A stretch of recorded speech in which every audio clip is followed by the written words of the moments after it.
General studies 1 के जो sections है, बेसिक जो सेक्शंस है, मैंने शायद डिस्कस किए थे कल। यस कि सर, आपने है ना? ओके, दैट मींस एक रफ बेसिक आइडिया जो है कि that is in general studies 1 there is history, geography, constitution, economy, environment, biodiversity, ये मैंने सब डिस्कस किया था आपसे, राइट? और फिर मैंने जनरल स्टडीज 2 जो है वो भी डिस्कस किया था कि reasoning is there, okay, verbal non verbal reasoning, then quantitative aptitude, numerical ability, data interpretation.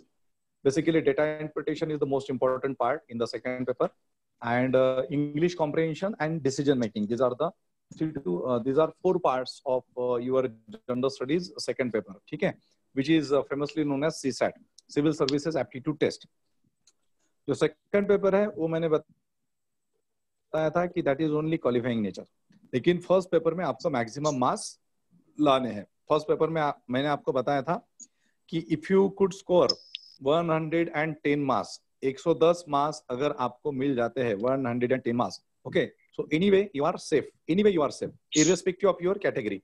क्योंकि क्या है ना कि 110 से ज्यादा, ओके, वो 110 that is the best score. 120 अगर मिलते हैं तो सोने पे सुहागा, मतलब that is the best part, okay, लेकिन 110 भी मिलते हैं तो in any situation you are like safe, okay. क्योंकि मैंने कल ये भी बात आपसे डिस्कस की थी कि काफी सारे स्टूडेंट्स ऐसे होते हैं कि वो ऑक्सीजन पे रहते हैं, मतलब उनका 98 100 ऐसा स्कोर रहता है, और फिर काफी सारी आंसर कीज मार्केट में अवेलेबल होती है। UPSC is having its own answer की। जैसे ही प्रीलिम्स होता है ना first paper, so on the exam center you will see that कि many of the coaching institutions they give their own answer keys। इतना फास्ट रहते हैं वो कि फर्स्ट पेपर हो गया और जैसे ही आपका सेकंड पेपर स्टार्ट होता है तो आपके एग्जाम सेंटर पे काफी सारे ऑल इंडिया लेवल पे जो भी कोचिंग इंस्टीट्यूशंस है, और जो आजकल काफी सारे ऑनलाइन कोचिंग्स वगैरह लेते हैं, तो ऐसे लोग बहुत फास्ट रहते हैं। They will hand over you, वो गूगल पे सारा सर्च करके, आंसर सर्च करके वो आपको आंसर की दे देते हैं, और उसमें कम से कम 10 क्वेश्चंस के आंसर तो गलत होते हैं, ओके, 10 15 कभी कभी 10 12 14 भी गलत होते हैं। And UPSC is having different answer की, ओके। यूपीएससी की आंसर की यूपीएससी कभी डिस्क्लोज नहीं करती, तो हमें पता ही नहीं चलता कि हमने जो लिखा था वो कितने हद तक करेक्ट था, या कुछ जो क्वेश्चंस होते हैं जो डाउटफुल होते हैं उसके आंसर सिर्फ यूपीएससी को ही पता होते हैं, राइट? या फिर हमें भी उसका आंसर पता होता है, लेकिन आंसर कीज जो ऐसे कोचिंग इंस्टीट्यूशंस देते हैं वो अलग, एक इंस्टीट्यूशन अलग एक आंसर देंगी, दूसरा इंस्टीट्यूशन दूसरा आंसर देंगी, लाइक दैट। सो बेसिकली ये होता है कि इस वजह से भी काफी सारे स्टूडेंट्स कंफ्यूजन में आ जाते हैं। जैसे हमारे टाइम पे ऐसा था कि no coaching institution was providing this kind of answer keys. जो भी होता था वो जस्ट क्लासरूम में डिस्कशन होता था, और उस समय इतना ये भी नहीं था ऑल इंडिया लेवल पे कि हर कोई ये online coaching and all this things, this kind of sessions and these things were not available। so वो आंसर की कब आएंगी तो वो देखते देखते ही या फिर उसका वेट करते करते ही वो एक मैगजीन आता था हमारे टाइम पे, एंड अभी भी वो मैगजीन पब्लिश होता है। वो जब पब्लिश होता था उसी में आंसर की आती थी, उसमें भी 3-4 जो क्वेश्चंस रहते थे, 5-6 क्वेश्चंस रहते थे, उसके आंसर्स डाउटफुल रहते थे। So anyway the thing is that कि आप अगर 110 आपका स्कोर है तो anyway you are safe in UPSC prelims examination, so your target should be at least 110, okay? Don't consider कि I belong to this category and that category, तो फिर मेरा तो फिर SC का है तो फिर मुझे तो 95 पे हो जाता है मेरा सिलेक्शन, ओके, मेरा तो OBC है तो मुझे तो क्या फिर 98 पे मेरा सिलेक्शन हो जाता है। तो this kind of mentality is not actually useful if you are preparing for this examination। उसका फायदा definitely that kind of relaxation you are getting, okay, but your target should be higher, okay? Even I would say कि irrespective of your category, all the students of this particular session they should keep in mind if you are preparing for this examination, you keep in mind कि आपको all India में top करना है, ठीक है? आप लोग अगर प्रिपरेशन करते हो तो आप ऐसा अप्रोच और ऐसा एटीट्यूड रखो कि नहीं, मैं अगर प्रिपरेशन कर रहा हूँ I can secure my first place, okay, I can top this examination, मुझे इस एग्जाम को टॉप करना है। आप में से कितने लोगों ने ऐसा सोचा है, किसी ने सोचा है ऐसे?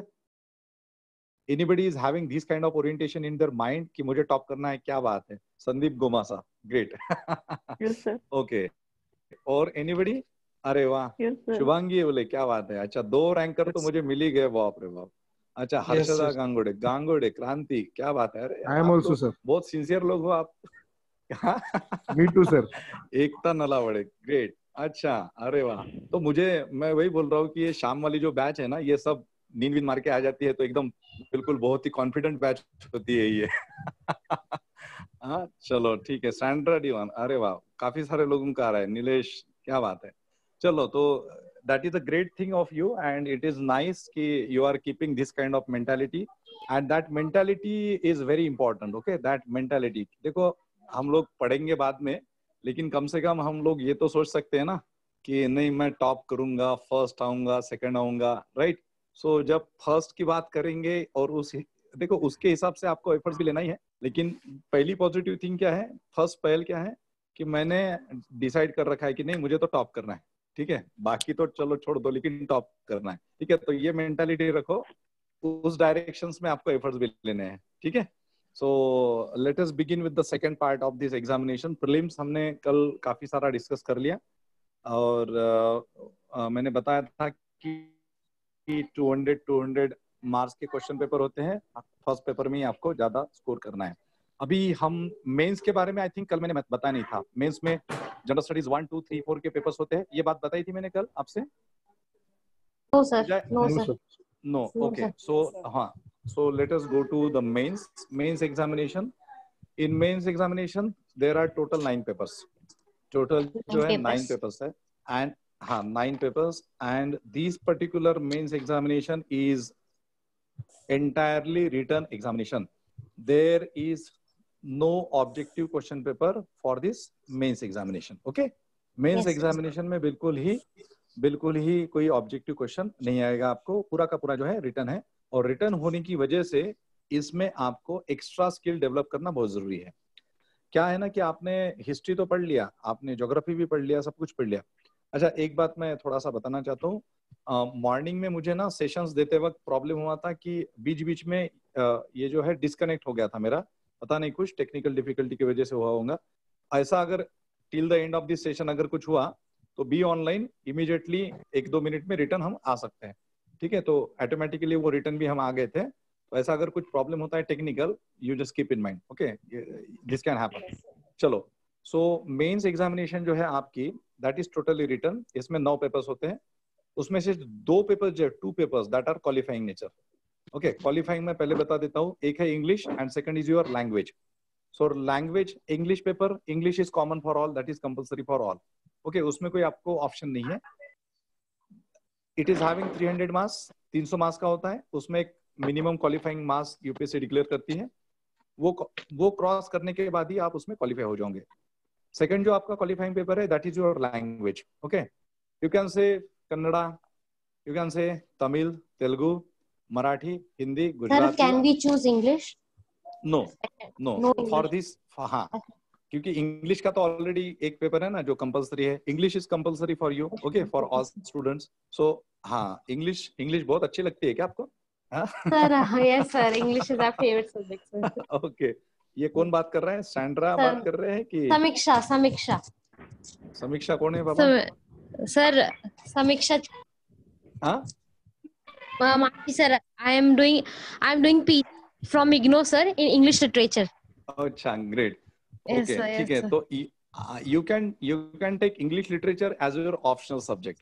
Yes, You sir. can take English literature as your optional subject. Optional आप English literature को रख सकती हो, ठीक है? Okay, sir. Okay, sir. Okay, तो हाँ, so what I was saying कि जो qualifying जो questions है qualifying, उसमें आपका एक English रहेगा and second is your language. So you can take Hindi, you can take Tamil, Telugu, Kannada, you can take Marathi, Gujarati वगैरह वगैरह, हिंदी वगैरह जो भी languages है, so that you can take and you just need to qualify in these papers. आपको इसमें केवल qualify होना है, इसमें आपको स्कोर करने की या फिर बहुत ज्यादा रैंक, बहुत ज्यादा मार्क्स लेने की बिल्कुल जरूरत है। अगर आप इसमें क्वालिफाई नहीं होते हो, if you fail in this papers, so ultimately what will happen, UPSC will not check your rest of the papers. Okay, so the most important thing, UPSC will not check your rest of the papers if you fail to score that particular sufficient marks in your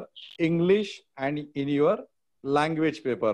okay ये बात बिल्कुल ध्यान में रखो. And this happen with many students. Okay this happen with many students. ये state language choose करना posting affect क्या है. What is your question. 1 minute. एक क्वेश्चन आया है मुझे.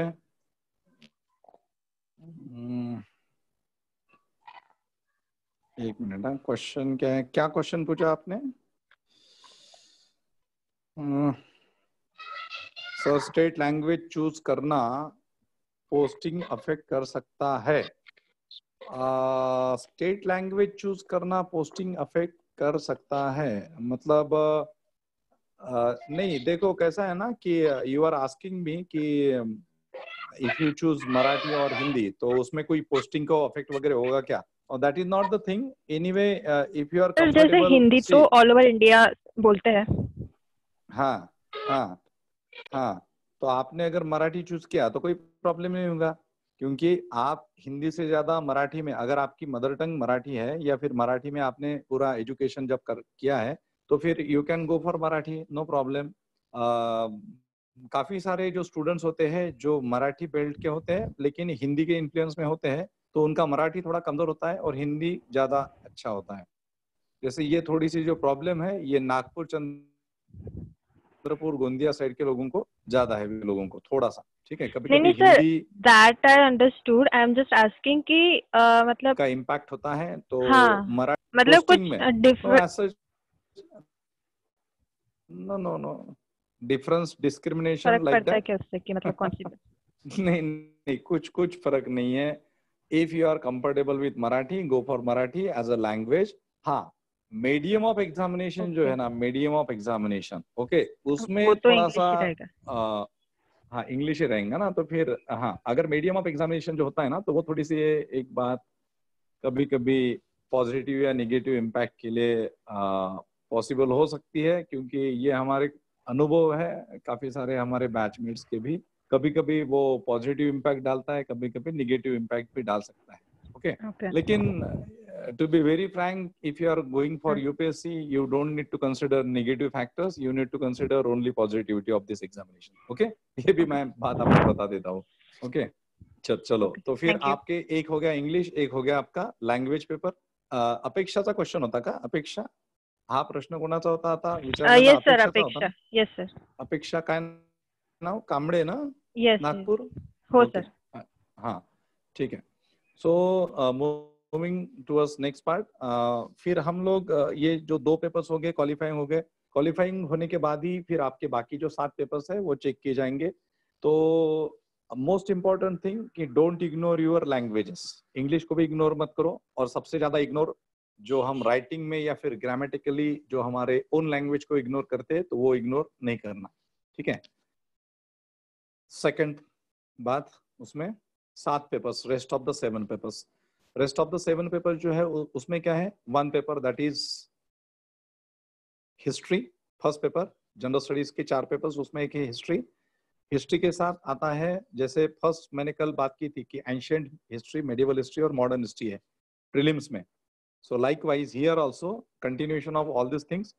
लेकिन उसको थोड़ा सा अलग नाम से कहा जाता है कि culture, architecture, art and architecture वगैरह वगैरह. So mainly cultural part is there in your mains examination for the history section, and along with that there are certain questions on the modern history also. But the most important part which is added to this mains syllabus to the history, specifically in syllabus they have mentioned world history. So world history में जैसे World War First, World War Second, United Nations Organizations, Cold War, okay NATO नाम वगैरह, SAARC Nations वगैरह ये सब कुछ उसमें आ गया. ठीक है. तो specific topics are mention in the history section. Then along with that there is in the same paper there is one small section for 20, 30, 35 marks that is social issues. social issues से related questions होते हैं. then तीसरा जो part होता है इसमें mix part that is geography. okay तो geography में इसमें होता है. okay geography is also there. again for geography specific topics they have mentioned. okay तो 3 बातें मैंने बताई फर्स्ट पेपर में. 1 is history, उसके साथ world history, second is social issues and third is geography. उसके पर्टिकुलर टॉपिक्स है, that topics are mention in the syllabus itself. You just go through the syllabus copy, entire syllabus copy word to word आपको जाना है. और word to word जाने के बाद आप लोगों को थोड़ा उसका एक थोड़ा सा एक बेटर अंडरस्टैंडिंग करनी है. And I would suggest all of you must go through, those who are preparing sincerely and those who want to go for next year examination, that is 2021. So all of you start your preparation right now only, and all of you go through your prelims examination question paper first, your mains examination question paper, okay, and your optional subject. Okay, optional subject के बारे में मैं आज हुआ तो आज, नहीं तो कल हुआ तो कल मैं डिटेल में बात करूंगा, राइट. सो वो देख लेना तो आपको पता चल जाएगा. तो ये हो गया फर्स्ट पेपर. सेकंड पेपर जो है that is Indian constitution plus certain other issues related to the governance. Social issues, it is related to, okay, social issues जो है ना चौहान, social issues like जैसे उसमें topics दिए उन्होंने. So social issues में women's के issues आ गए, या फिर social atrocities से related issues आ गए, caste system से related issues आ गए, वगैरह वगैरह. ठीक है. So that is already mentioned in the syllabus, and I will even discuss few of the questions with you. Okay, मैं कुछ question जो है पहले let me introduce and let me discuss this entire sections. Then tomorrow itself I will discuss few questions. How to write answer, क्या expectations होता है, वो मैं सब आपसे कल का जो दिन है तो कल मैं आपके साथ डिस्कस करूंगा. और उसमें काफी सारे आपके जो डाउट्स हैं, current affairs and newspapers. See once again I am telling you, बीच बीच में आप मुझे अभी क्वेश्चंस मत पूछिए, मेरा जो फ्लो है वो इंटरप्ट हो रहा है थोड़ा सा. तो जो भी क्वेश्चंस है ना, मैं आपको मतलब आप मुझे पर्सनली आप मुझे मैसेज कर सकते हो ये सेक्शन के बाद, लेकिन अभी जो मेरा फ्लो है उसको थोड़ा सा मेंटेन रहने दीजिए एंड टू द पॉइंट आप क्वेश्चन पूछिए मुझे. और लास्ट में जो 7 to 7:15 जो है ना वो आपको क्वेश्चन को दूंगा. तो अभी 6 बज चुके, ऑलरेडी 6:09 हुए हैं. हाँ, ओके. सो थोड़ा सा इंटरप्ट अगर मैं हो जाता हूँ तो फिर मेरी लिंक टूट जाती है. Okay, so please cooperate. हाँ, तो सेकंड पेपर जो है that second paper is related to Indian constitution, governance and international relations. Okay, अंतरराष्ट्रीय संबंध ज्याला म्हणतात, international relation, that is the most important part. Okay, 250 marks. Okay, 3 घंटे का पेपर. सारे पेपर्स 250 मार्क्स के हैं और 3 आवर्स के हैं, राइटिंग में होते हैं. 20 to 25 क्वेश्चंस इसमें पूछे जाते हैं और वर्ड लिमिट्स इसमें मेंटेन करना होता है. Sometimes they mention word limits, sometimes not. Okay, लेकिन यूपीएससी में अभी ऐसा है कि they are providing whatever answer sheets they are providing, so there is specific space and you need to write in that confined space. हमारे time ऐसा नहीं था, हमारे टाइम ओपन स्पेस रहता था, मतलब पूरी एक शीट दे दी तो उसमें कहीं बीच में ये नहीं रहता था, लाइक लाइंस नहीं रहती थी, सो दैट हम समझ पाए कि यहाँ पे एंड हो रहा है.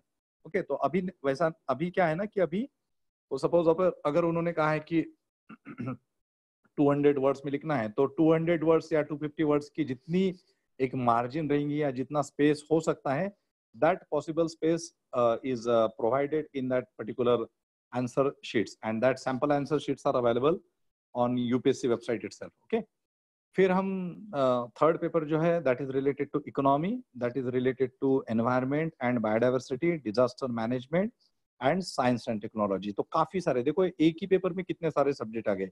एक तो आ गया आपका इकोनॉमी, दूसरा साइंस एंड टेक्नोलॉजी, फिर डिजास्टर मैनेजमेंट है. अभी ये इतना बड़ा जो डिजास्टर चल रहा है उसमें सारी डिजास्टर मैनेजमेंट की जितनी भी सिस्टम्स है वो ऑलमोस्ट फेल तो नहीं बोल सकते, लेकिन बहुत ज्यादा सक्सेसफुल भी नहीं है. ये डिजास्टर मैनेजमेंट का ही पार्ट है जो हम लोग घर में बैठे हैं और ऑनलाइन लेक्चर्स सुन रहे हैं. ठीक है, तो ये उसी का इम्पैक्ट है. सो डिजास्टर मैनेजमेंट एक all together it's a very important part. And then we have fourth paper that is called as ethics. Okay, ethics aptitude. This is a very important paper. So ये last paper है general studies का. So 4 papers हो गए आपके general studies के. एक paper जो है आपका जनरल स्टडीज का, सॉरी, जनरल स्टडीज के बाद आपका जो नेक्स्ट पेपर है that is essay paper. Okay, essay paper ये आत्मदे पटकन. हाँ, एसे पेपर. फिर एसे पेपर जो है, ऐसे पेपर में 2 एसेज होते हैं, मतलब one section and there is, हाँ, खटाक. Okay, so essay paper, in essay paper there are 2 sections, एक सेक्शन में 4 essays, दूसरे सेक्शन में 4 essays, और फिर आपको हर सेक्शन का एक एक ऐसे लिखना होता है। 125 मार्क्स के लिए वो ऐसे होते हैं, ठीक है। और एसेज के जो टॉपिक्स होते हैं ना, मैंने कल बात की थी कि how to means newspaper reading, और आप में से कुछ लोगों ने कहा था कि 2 घंटे लगते हैं, 1.5 घंटा लगता है, या फिर बहुत ज्यादा समय लगता है ऐसे राइटिंग में। देखो ऐसे राइटिंग इज, और एक ने ये भी क्वेश्चन पूछा था कि जो डायरेक्टली जो एनालिसिस रहते हैं, जो काफी सारे एनालिसिस नेट पे अवेलेबल वगैरह होते हैं, तो वो पढ़ना है कि नहीं पढ़ना है ना। तो पढ़ना तो अच्छी बात है, लेकिन एनालिसिस जो पार्ट होता है, sir can you please repeat that about section. So sections English essay जो होता है, essay, in essay there are 2 sections, section A, section B, and you need to write essay on any one, means per section you need to write 1 essay. Section A 1 essay, section B 1 essay, so you need to write 2 essays. Okay, 2 essays, each essay is for 125 marks. Okay, so total हो गया आपके 250 marks. So now here your that newspaper reading is very important. Okay, जैसे मैंने कल आपको कहा था कि if you want to go for English comprehension section and if you want to solve your questions which are related to English comprehension section, so for the fast interpretation, fast understanding, regular reading of the newspaper is important. अब हमारा comprehension skill कैसे बढ़ेगा, या फिर हमारा writing skill कैसे बढ़ेगा, जब तक आप वेरियस टाइप्स के आर्टिकल्स नहीं पढ़ते हो ना, तब तक आपकी वोकैबुलरी बढ़ना, या फिर आपको एक जो स्टैंडर्ड फॉर्मेट होता है राइटिंग का, okay, to understand that particular standard format, and that is very important with respect to essay writing. So newspaper reading is very important, so don't miss your newspaper reading. Okay, newspaper में news होते हैं और views होते हैं. तो newspaper में आपको जो आर्टिकल्स आते हैं अलग अलग सेक्शन से रिलेटेड, जैसे जैसे हाँ, ऐसे is not exactly always related to current affairs. Okay, not exactly, हमेशा वो करंट अफेयर्स से रिलेटेड नहीं रहेगा. ओके, सो एक मिनिट, अरे शांत रहा ना जरा, पूरी नो काय गोंधळ चाललाय. हाँ, सो बेसिकली ऐसे राइटिंग में आपको न्यूज़पेपर रीडिंग में जो जितने भी अलग अलग सेक्शंस पे आर्टिकल्स आते हैं, जैसे एजुकेशन है, हेल्थ है, एनवायरनमेंट है, या फिर इवन फिलोसॉफी है, इंटरनेशनल रिलेशंस है, करंट पॉलिटिक्स है. Okay, so whatever, there are so many different topics and you can read so many different essays, so many different articles on these topics. So that will be ultimately helpful to write your essays. Okay, so that's why newspaper reading is the very important part for the preparation of competitive examination. And I would say कि along with newspaper, you can use another source, that is this one, magazines. Okay, magazines. So Frontline is a very famous magazine, and that Frontline magazine, in that Frontline magazine you can see so many issues which are related to social issues, which are related to different activities which are happening in different parts of India. I am just shifting my place. And that Frontline, and along with Frontline there is another magazine which is called as Yojana, and then another magazine which is Kurukshetra.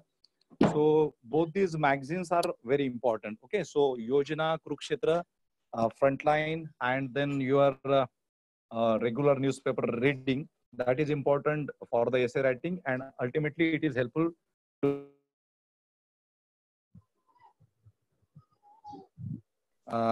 then come to the another sections or another subjects.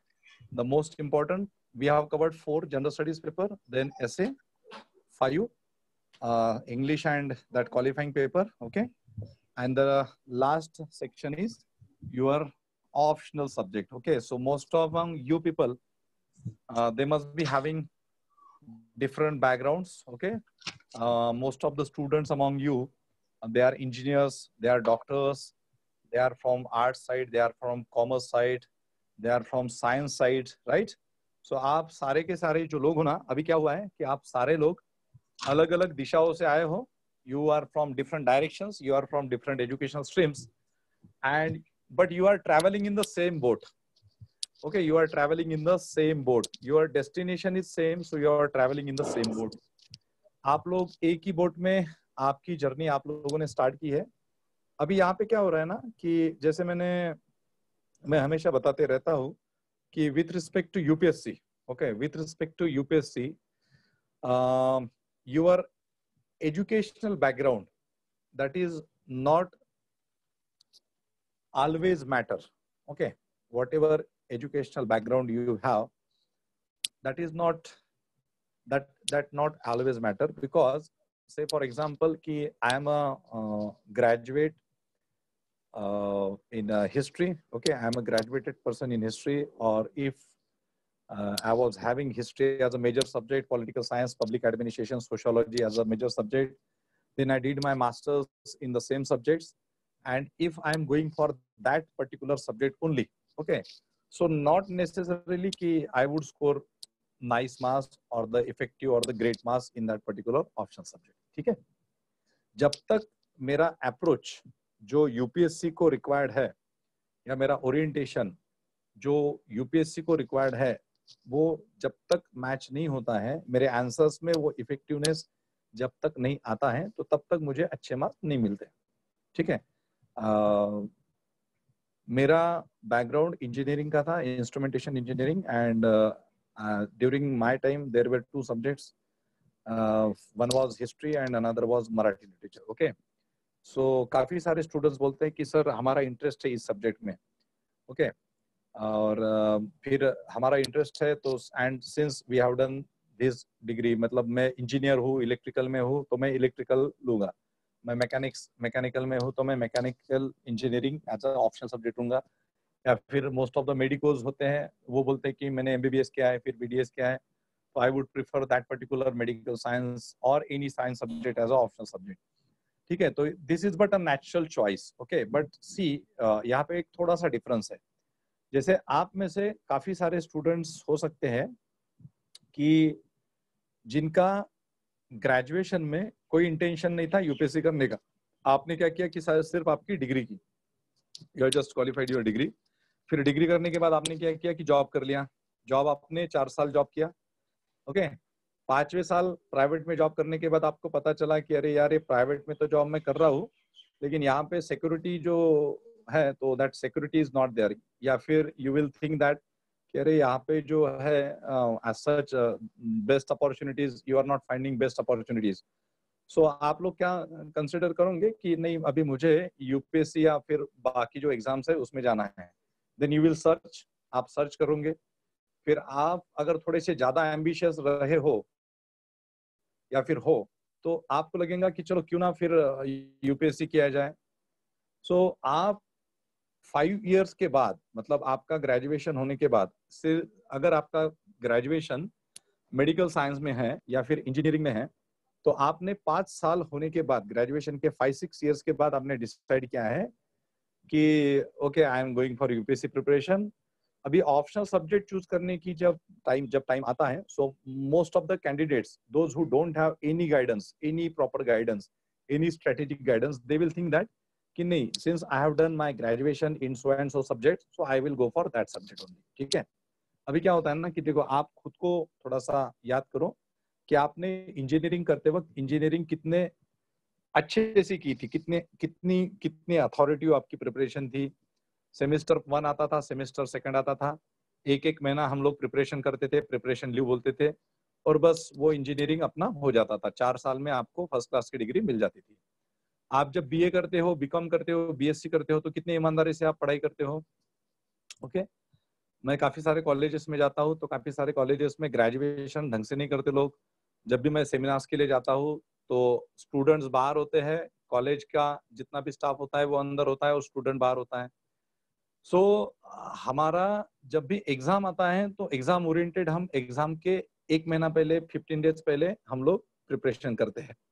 So we don't have any kind of authority और subjects during our graduation. Okay, फिर हम क्या होता है कि we enter into some kind of job. ये सिर्फ जो मेडिकल साइंस वाले जो स्टूडेंट्स होते हैं ना, एमबीबीएस या फिर बीडीएस या बीबीएससी बीएमएस वाले, ये लोग सिंसियरली करते हैं, क्योंकि ये लोग केवल थ्योरी नहीं पढ़ते, सो ये लोग थ्योरी के साथ साथ इनको प्रैक्टिस या फिर प्रैक्टिकल भी करना होता है।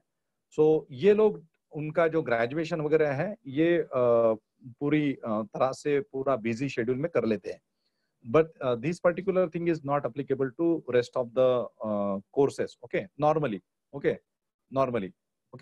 तो क्या हुआ कि आपने ऑप्शनल सब्जेक्ट जो चूज किया वो काफी सारे गैप के बाद चूज किया है, वो आपके एजुकेशन से, एकेडमिक एजुकेशन से रिलेटेड है, तो नेचुरल चॉइस आपने वही रखा। लेकिन अभी आपके पास क्या नहीं है, you don't have guidance of that particular option, आपके पास उसका गाइडेंस नहीं है। आपने चलो आपका हिस्ट्री में आपने मास्टर्स कर लिया और आप कहीं ना कहीं एडॉक बेसिस पे लेक्चरशिप कर रहे हो, ओके, कहीं ना कहीं आप जुड़े हुए हो, ओके, आपका पॉलिटिकल साइंस में हुआ है, मास्टर्स हुआ है, एमफिल हुआ है, whatever, and you are working with some college as a lecturer, ठीक है। लेकिन यूपीएससी जिस व्यक्ति ने क्वालिफाई की है या फिर यूपीएससी में से जिसने कम से कम 2 मेंस लिखी है, एक आध इंटरव्यू दी है और अच्छा स्कोर किया है उसके मेंस में, ओके, उस पर्टिकुलर ऑप्शन में, अगर उस व्यक्ति का आपको गाइडेंस नहीं है with respect to that particular subject, so ये बात आप समझ लीजिए कि you are not going to score good marks. या आपका ट्रायल एंड एरर जो रहता है ना, कि ट्राई एंड, है ना, ट्रायल करो फिर उसमें से फिर सीखेंगे, ओके, सो ये थोड़ा सा एक्सपेरिमेंटल हो जाएगा, एक्सपेरिमेंटल बेसिस पे। So don't do that kind of experiment with you. If you are going for UPSC, you first thing with respect to optional subject, आप पहले comparative analysis करो ऑप्शनल्स का, जैसे सोशियोलॉजी लेना है या हिस्ट्री लेना है, ज्योग्राफी लेना है, पॉलिटिकल साइंस, पब्लिक एडमिनिस्ट्रेशन वगैरह वगैरह, या फिर मेडिकल साइंस। अगर आपका बहुत अच्छे से ग्रेजुएशन हुआ था, गैप कम थी और फिर आपने बहुत अच्छे से उसमें एक स्टैंडर्ड लेवल की पढ़ाई की थी, तो फिर आपको इतना ही पता करना है कि इसमें जो स्टैंडर्ड आंसर फॉर्मेट होता है या पॉसिबल जो एक स्टैंडर्ड लेवल होती है वो क्या होती है। आपके कुछ सीनियर्स जिन्होंने मेंस वगैरह दी होंगी उस पर्टिकुलर सब्जेक्ट में, उन्होंने अगर आपको गाइडेंस कर लिया तो that would be better thing, ठीक है। सो द मोस्ट इंपॉर्टेंट थिंग कि ऑप्शनल सब्जेक्ट अगर आप चूज करते हो तो go for that option which is very much contributing for the general studies paper. First thing, पहली बात, जनरल स्टडीज में हमें इंडियन हिस्ट्री होता है, मेंस में फिर इंडियन हिस्ट्री के साथ वर्ल्ड हिस्ट्री भी होता है, तो history can be a good option. फिर हमें इंडियन कॉन्स्टिट्यूशन होता है, इंडियन कॉन्स्टिट्यूशन से रिलेटेड, और फिर इंटरनेशनल रिलेशन भी होता है, तो इंडियन कॉन्स्टिट्यूशन से रिलेटेड ऑप्शन कौन से हैं, पॉलिटिकल साइंस भी है, पब्लिक एडमिनिस्ट्रेशन भी है, और जनरल एडमिनिस्ट्रेशन से रिलेटेड पब्लिक एडमिनिस्ट्रेशन भी है। So you can go for political science and public administration. Socials issues होते हैं और ओवरऑल एक अच्छे अंडरस्टैंडिंग के लिए, एसे राइटिंग के लिए सोशियोलॉजी वगैरह सब्जेक्ट अच्छा होता है, you can go for that subject also, okay. Then if you are having good command, interest and proper knowledge with respect to social philosophy subject, you can go for philosophy also. Psychology भी एक subject है, anthropology भी एक subject है, तो काफी सारे subject है, लेकिन आपको first hand information, continuous regular mentorship with respect to that option, ये बिल्कुल आवश्यक है। और ये अगर नहीं है तो फिर आपका भले ही उसमें इंटरेस्ट हो या भले ही आपका बैकग्राउंड वो पर्टिकुलरली रहा हो, तो आप ऑप्शनल के बारे में अच्छे से सोच विचार करें, ठीक है। बिकॉज आपकी जो अल्टीमेट रैंक जो आती है ना, अल्टीमेट रैंक यूपीएससी में, मैंने जो आपको जनरल स्टडीज के 4 पेपर्स बताए उसमें 250 मार्क्स के पेपर्स हैं, मतलब 4 पेपर्स के कितने हो गए, 1000, ओके। और वो जनरल स्टडीज है which is applicable to all students, मतलब that is common for all students, सबके लिए वो कॉमन है। मैंने बताया कि ऐसे है, सो ऐसे is also common for all students, okay. ये जो 5 पेपर्स है और जो क्वालिफाइंग है, क्वालिफाइंग में से एक इंग्लिश भी कॉमन होता है लेकिन वो क्वालिफाइंग होता है, सो 5 पेपर्स आर कॉमन, 5 पेपर्स सबको ही सेम है। 5 पेपर्स में कम ज्यादा सबकी जो मेहनत होती है या सबका जो स्कोर होता है कम ज्यादा, दैट इज ऑलमोस्ट सेम। सो लेकिन जो ऑप्शनल जो सब्जेक्ट होता है ना, optional, that is somehow different, क्योंकि ऑप्शनल सब्जेक्ट आपका ओवरऑल जो रैंक है यूपीएससी में या फिर ओवरऑल जो आपका स्कोरिंग है वो डिसाइड करता है। देखो ऑप्शनल में आपके 250 मार्क्स रहेंगे, ये जो 250 मार्क्स है टोटल हो गए 500 में अगर आपको बेस्ट पॉसिबल स्कोर होता है, best possible score means what, कि you should score minimum 300 plus marks. Okay, minimum 300 plus marks. General studies में जो ऑन एवरेज मार्क्स है लोगों को मिलते हैं 400 वगैरह. Okay, that is scored by you. 400, 1000 में से 400 मार्क्स आगे. ऑलमोस्ट जो एक अच्छा एवरेज कैंडिडेट है उसको ऑलमोस्ट 400 मार्क्स वगैरह मिल जाते हैं. जिसकी बहुत अच्छे से मतलब राइटिंग स्किल बहुत अच्छी है, इनपुट्स थोड़े से एक्स्ट्राऑर्डिनरी है, उनको 450 तक मिल जाते हैं. राइट, 450 वगैरह टोटल मिला के. ठीक है, तो ये तो ऑन एवरेज और थोड़ा सा बेस्ट परफॉर्मेंस वाले लड़कों को मिल जाते हैं.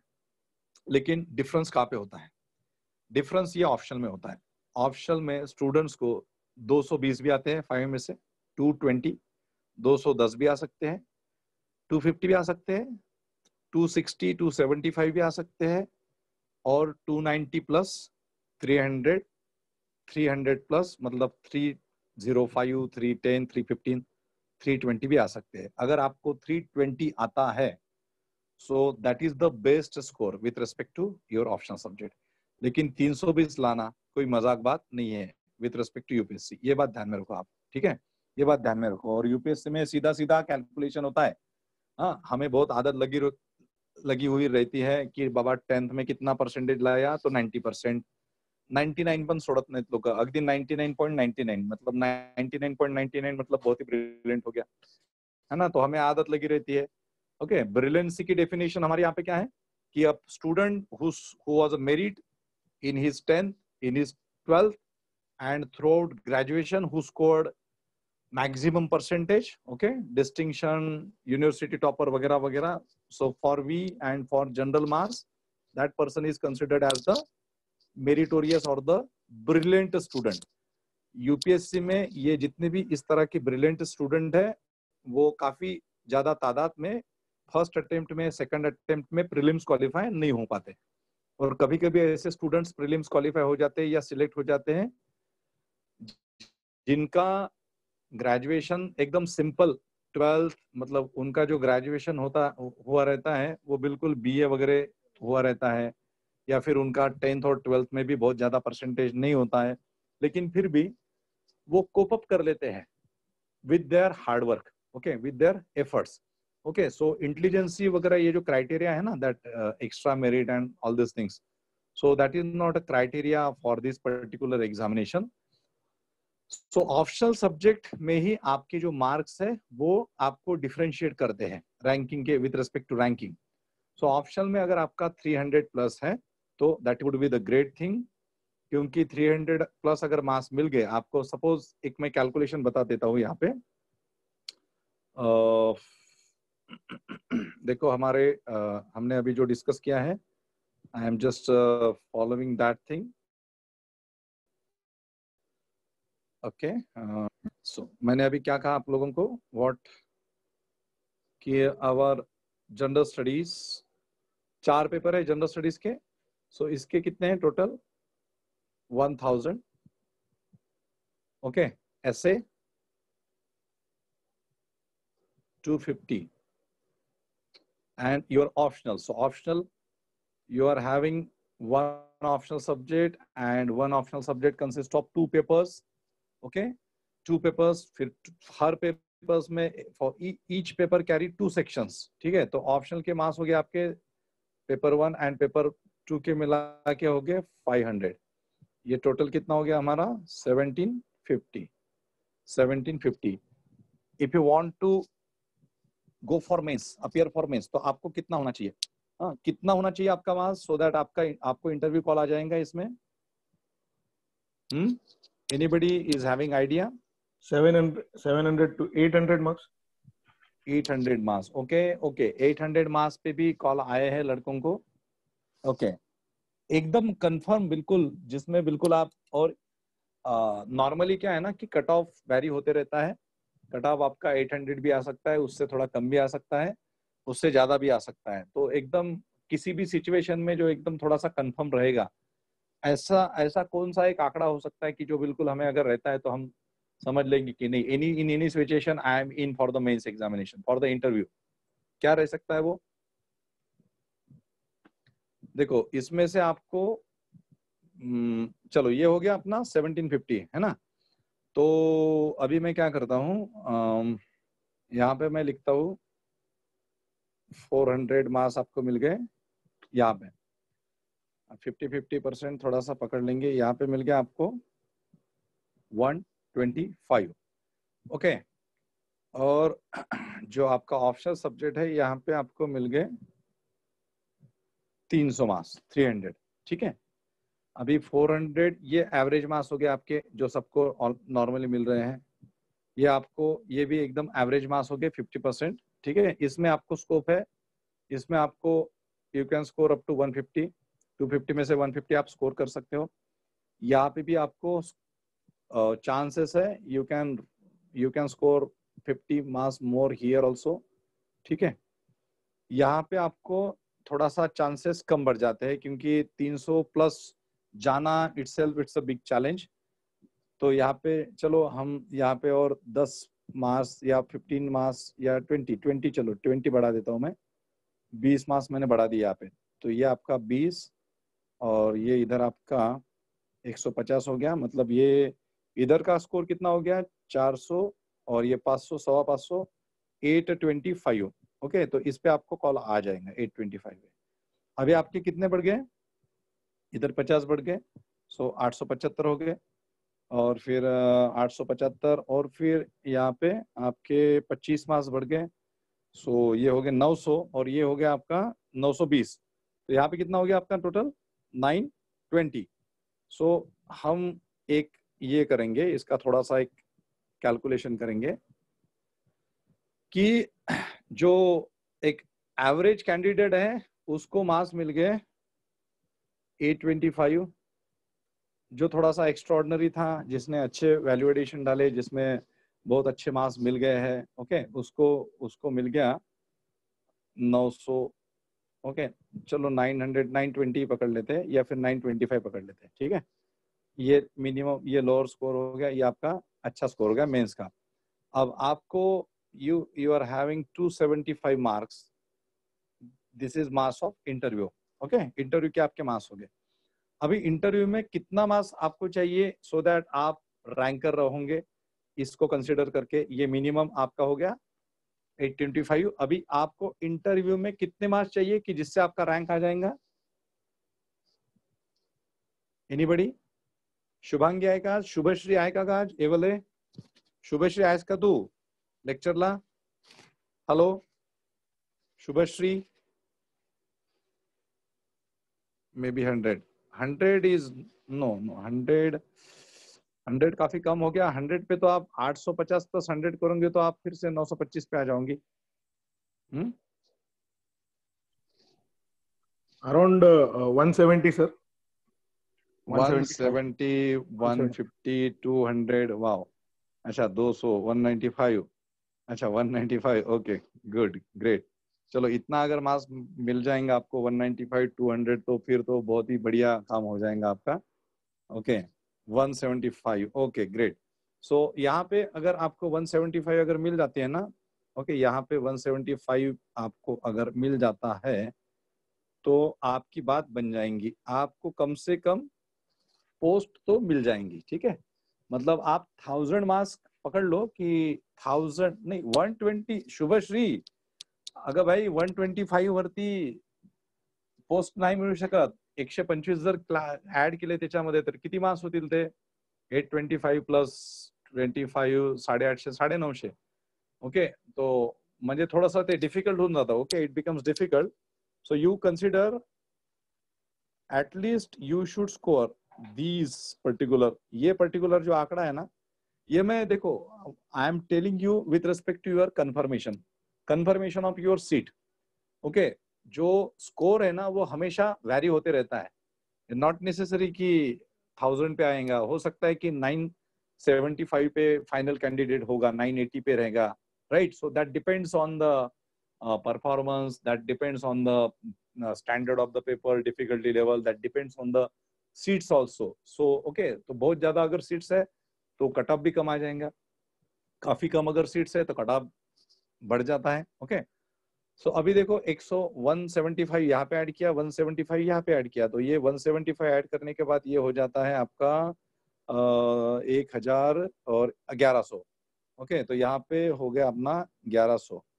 अभी मैं एक बात बता देता हूँ, आपको पता है क्या कि यूपीएससी का नॉर्मल टॉपर जो होता है, यूपीएससी का नॉर्मल टॉपर, ओके, उसके इन टर्म्स ऑफ परसेंटेज कितने परसेंटेज होते हैं?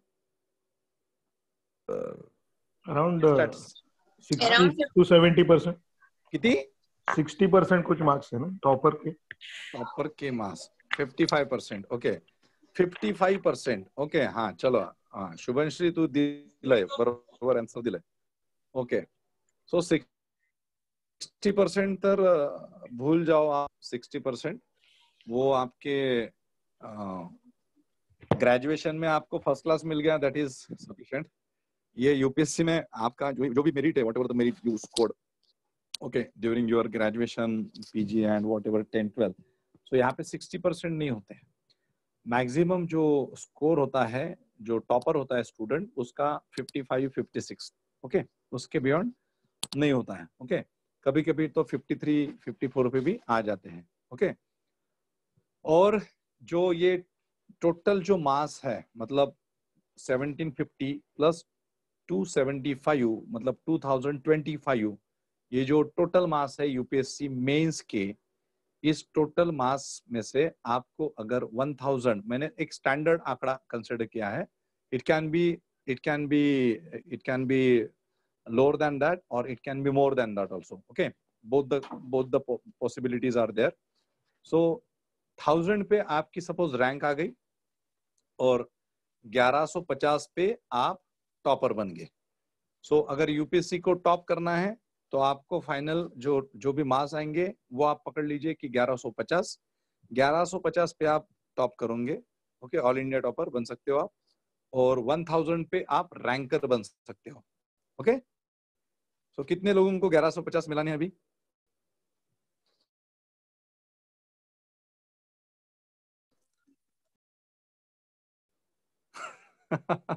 सो समझ में आ रही है मेरी बात, what I am telling to you? Okay, हाँ, नाउ सी, ये जो मैंने स्टैटिस्टिक्स जो आपको थोड़ा सा बताने की कोशिश की है ना, इसमें आप क्या करो, क्या, अच्छा कौन है रे बाबा, ये चौहान, हाँ, okay great, all the best, all the, okay, बिल्कुल करना ही है। हाँ, लेकिन थोड़ा सा मंगेश बोरकर सर को भी याद में रखना पोस्ट निकलने के बाद। हाँ, एक थोड़ा सा, वैसे तो मुझे पता चल ही जाएगा। हाँ, अच्छा, समीक्षा चौहान, ग्रेट, चलो ठीक है। हार्ड वर्क तो करना ही होता है, लेकिन थोड़ा सा स्मार्ट भी होना चाहिए। तो आप हार्ड वर्क की तैयारी करो, स्मार्ट वर्क कैसे करना है उसके लिए मैं हूँ, या फिर मैं नहीं रहूंगा तो बाकी लोग तो है ही, काफी सारे लोग आपको मिल जाएंगे, ठीक है। लेकिन कहीं ना कहीं से अच्छा guidance low, strategic guidance is always important, ठीक है। सो एनीवे, ये जो मैंने स्टैटिस्टिक्स बताया ना, इसमें आप क्या करो कि इसमें जो एवरेज मार्क्स आपको जीएस में और एसए में मिलते हैं ना, उसमें से आप एकदम से 50 मार्क्स घटा दो। आप अगर ऑप्शनल सब्जेक्ट के 50 मार्क्स अगर इसमें से माइनस कर देते हो तो आपकी रैंक निकलनी मुश्किल हो जाएंगी। Getting my point? आपकी रैंक निकलनी मुश्किल हो जाएंगी। मतलब जहां पे आपको 300 मार्क्स ऑप्शनल सब्जेक्ट में मिलने वाले थे, वहां पे आपको कितने मिल गए? 250 मार्क्स मिल गए। ओके, और आपका जनरल स्टडीज का स्कोर भी एवरेज है। ओके, जनरल स्टडीज में आपने 400 स्कोर किए, फिर जनरल स्टडीज में 400, फिर आपका 150 जो स्कोर है, सपोज आपका 125 स्कोर जो है एसए में है, तो 400 प्लस मतलब 525, और 525 575 एंड देन 575 और 200 मार्क्स, तो हो गए 725। ओके, तो अगर आप एकदम से 50 मार्क्स अगर घटा दोगे तो it will become difficult to score and to get a call for interview. So that's why your optional subject always decisive factor to qualify this examination. Okay, that's why, क्योंकि मैं जो ऑब्जर्व करता हूँ और मैं जो इतने सालों में मैं जो एक्सपीरियंस कर चुका हूँ, तो मैंने ये देखा है कि ऑप्शनल सब्जेक्ट में अगर अच्छे मार्क्स नहीं आते हैं ना स्टूडेंट्स के, क्योंकि जनरल स्टडीज में ऑन एवरेज मार्क्स सबके आ जाते हैं, और जनरल स्टडीज में मैं आपको एक बात बता रहा हूँ कि जनरल स्टडीज में जो क्वेश्चंस जो पूछते हैं ना, उसके आंसर सबके हर मतलब सेम नहीं होते। ओके कुछ कुछ ऐसे सेक्शंस होते हैं कि जहाँ पे आपका आंसर डिफर होता है. Suppose for example if they ask you question related to international relation, suppose if they ask you some kind of questions which are of critical analysis of opinion based, then here there is a variation in answers. So यहाँ पे किसी को अच्छे marks मिलेंगे, किसी को कम marks मिलेंगे, right? लेकिन ये जो बात है ना, ये ऑप्शनल के बारे में लागू नहीं होती नॉर्मल केसेस में, ऑप्शनल के बारे में. क्योंकि ऑप्शनल में कैसा है कि whatever the theories you are writing, whatever the theories you are reading, whatever different points you are getting, so almost उसका जो एक standard होता है that is same. For example, if I am writing answer to the moments of to the freedom struggle moment, and in that freedom struggle moment, if I am writing an answer related to the revolutionary terrorist activities which are related to the Rajguru Bhagat Singh, Sukhdev, and then the rest of the people. Okay, so if I am writing answer, if I am getting some question in, and if I am writing answer to that particular part of freedom struggle movement that is called as the revolutionary terrorism, so इसमें बहुत ज्यादा differentiation कुछ भी नहीं रहेगा, है ना? इसमें ओपिनियन भी सच ऐसा कुछ नहीं रहेगा, क्योंकि एक बात थी जो घटना घटी थी, या फिर एक इवेंट हुआ था जो हो चुका था, and with respect to that I am writing answer to that particular question. Okay, so यहाँ पे क्या हो रहा है ना कि मैं जो आंसर लिख रहा हूँ उस पर्टिकुलर पार्ट का वो स्टैटिक पार्ट है, that is the static part. Okay, इस मुझे मेरे कुछ एज सच डिफरेंट ओपिनियन नहीं रखने हैं या नहीं लिखना है.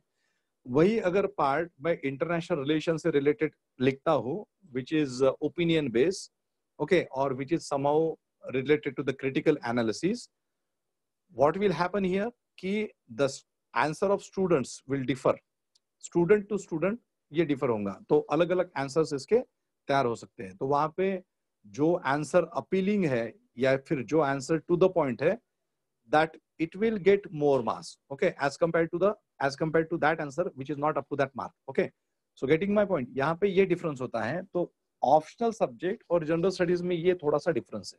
ओके, जहां तक मेरी समझ है या फिर जहां तक मैं मानता हूँ, ठीक है.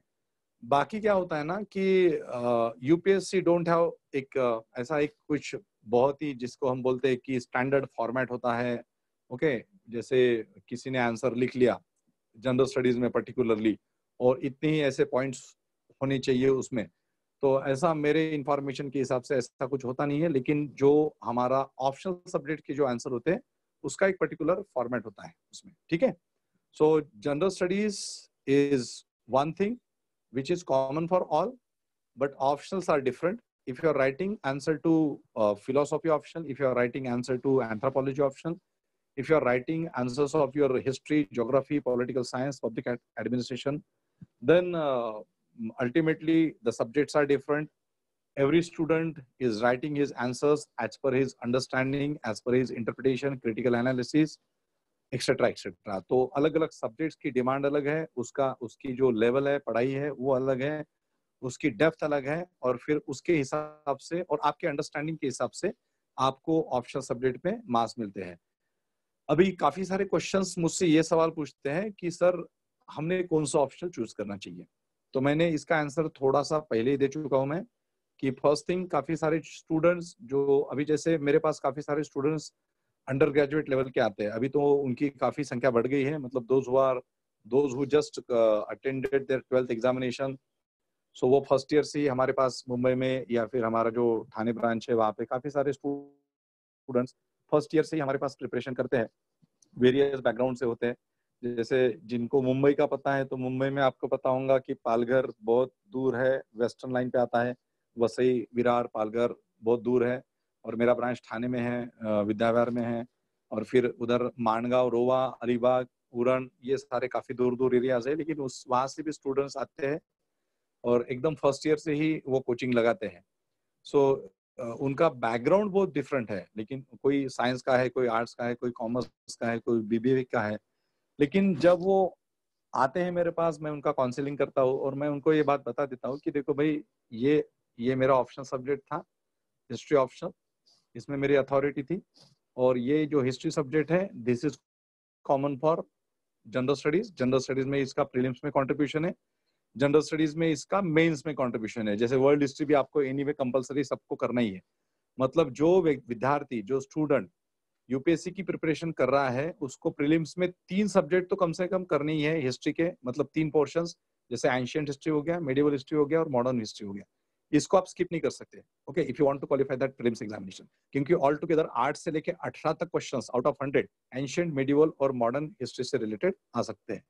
तो इतना बड़ा धोखा या इतनी बड़ी रिस्क तो आप उठाओगे नहीं कि पूरा का पूरा हिस्ट्री का क्वेश्चन पे सेक्शन स्किप कर दो, या फिर ऐसा भी नहीं होगा कि चलो एंशिएंट स्किप कर दिया और केवल मॉडर्न पे कंसंट्रेट किया। तो हो सकता है कि एंशिएंट पे मतलब जैसे एक प्रोपोर्शनेट क्वेश्चंस आते हैं कि एंशिएंट से रिलेटेड 3-4 क्वेश्चंस आ गए, मेडिवल से रिलेटेड 3-4 क्वेश्चंस आ गए। सो 3-4 अगर आपने क्वेश्चंस कंसीडर कर लिया, so you are losing your 7 to 8 marks, okay, और 7 to 8 questions, not marks, 7 to 8 question. So 7 to 8 questions lose करना मतलब अल्टीमेटली 14 मार्क्स लूज करना। टू क्वालिफाई यूपीएससी प्रीलिम्स और व्हाटएवर एग्जामिनेशन, एवरी मार्क्स, हर marks जो है ना, एक जो मार्क्स होता है वो काउंट होता है, क्योंकि एक मार्क से आप अंदर रहते हो और एक मार्क्स से ही आप बाहर जाते हो, ये बात ध्यान में रखना, ठीक है। तो और फिर जब हम मेंस में जाते हैं जनरल स्टडीज में, तो वर्ल्ड हिस्ट्री का भी जो कंट्रीब्यूशन है which is compulsory for all student, और वर्ल्ड हिस्ट्री में आपको कभी 50 मार्क्स का पूछ लेंगे, कभी 40 का पूछ लेंगे, कभी 60 मार्क्स का पूछ लेंगे। सो that is also important part. So normally history is the most important part for your prelims examination and for your mains examination। First paper में भी और फिर essay राइटिंग में भी हिस्ट्री का कंट्रीब्यूशन होता है। लाइकवाइज कुछ लोगों को मैं बताता हूँ कि ये पॉलिटिकल साइंस सब्जेक्ट है, पॉलिटिकल साइंस भी अच्छा सब्जेक्ट है, लेकिन पॉलिटिकल साइंस में क्या होता है ना कि काफी सारी थ्योरीज है, जैसे first paper and second paper है, उसमें फिर सेक्शंस है। तो उसमें जैसे वेस्टर्न फिलोसोफर्स, इंडियन फिलोसोफर्स, फिर वेस्टर्न फिलोसॉफीज, इंडियन फिलोसॉफीज, उनकी जो थिंकिंग है वो, जैसे मार्क्स हो गया, ओके, वेस्टर्न फिलोसोफर में मार्क्स हो गया, ओके, ग्रामशी हो गया, ओके, रूसो हो गया, ओके, टॉलस्टॉय हो गया, ये सारे वेस्टर्न फिलोसोफर्स हो गए। इंडियन फिलोसोफर्स में डॉक्टर अंबेडकर हो गए, महात्मा गांधी हो गए, अरविंदो घोष हो गए, ये सारे फिलोसोफर्स हो गए। अभी इनकी जो फिलोसॉफी थी, इनकी जो थिंकिंग थी, ये एक पार्ट हो गया। उससे रिलेटेड जो करंट ओरिएंटेड जो क्वेश्चंस है ना, मतलब करंट जो बातें होती है, इन फिलोसोफर्स की फिलोसॉफी या इन फिलोसोफर्स के पॉलिटिकल व्यूज कितने रिलेवेंट है, उस रिलेवेंसी को देख के कुछ क्वेश्चंस आते हैं। So you just not need to understand that particular philosophies और the political thinking of these particular political thinkers. You need to correlate these things with the current situation. Sometimes you can get these kind of questions. काफी सारे student जो होते हैं ना वो bookish होते हैं, बुकिश मतलब चलो पढ़ा दिया, रट्टा मार लिया और बस वही रिप्रोड्यूस कर लिया। सो ये जो आपने पढ़ लिया, रिप्रोड्यूस कर लिया, इस तरह से अगर आप करते हो ना, so it is very difficult to score good marks in your paper, okay. आप उसमें अच्छा स्कोर नहीं कर सकते हो, क्योंकि आपने क्या किया कि आपने किसी अच्छे नोट्स को पढ़ लिया and just you are what you are doing कि आपने उसी को रिप्रोड्यूस किया, आपके क्लास के टीचर ने जैसा पढ़ाया, या फिर आपने कोई स्टैंडर्ड नोट्स पढ़ ली होंगी। काफी सारे स्टूडेंट्स बड़े बड़े जो कोचिंग इंस्टीट्यूशंस है उसके जस्ट क्लास नोट्स रेफर करते हैं, उसी को रट्टा मारते हैं और उसी को रिप्रोड्यूस करते हैं।